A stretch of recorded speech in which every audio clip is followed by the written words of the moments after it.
విశేషమైనటువంటి ప్రయోజనాన్ని కలిగిస్తుంది. అంటే 16 సోమవారాలు దీక్షగా శివలింగానికి అభిషేకం చేయడం.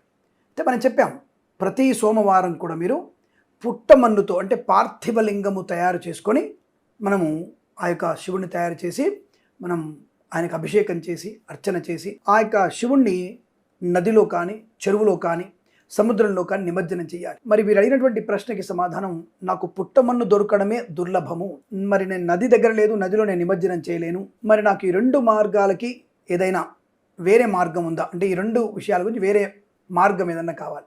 పుట్టమన్ను దొరకడం లేదు అమ్మా, ఒకటి గుర్తుపెట్టుకోండి, పుట్టమన్ను దొరకకపోయినా బంకమట్టి దొరుకుతుంది, బంకమట్టి దొరకకపోయినా ఎర్రమట్టి దొరుకుతుంది, ఖచ్చితంగా దొరుకుతుంది. అంటే ఇవి లేనప్పుడు వాటితో చేసుకోవాలి. మీకు వీలైంది ఇసుకతో గనక మీరు చేయగలిగితే, ఇసుకతో శివలింగం ఉండదు, అంటే నీళ్లు పోయగానే జారిపోతుంది. కానీ ఇసుకతో కూడా నేను చేయగలను అన్నటువంటి భావన ఉంటే అది సైకత లింగం.